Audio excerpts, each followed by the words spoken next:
Hey everyone, in this video I'll show you how to use Descript's speaker detection and fix labeling errors.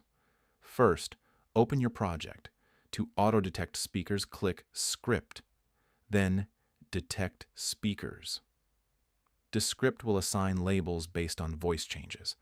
To fix a wrong label, click the speaker name next to any paragraph. Select the correct speaker from the drop-down.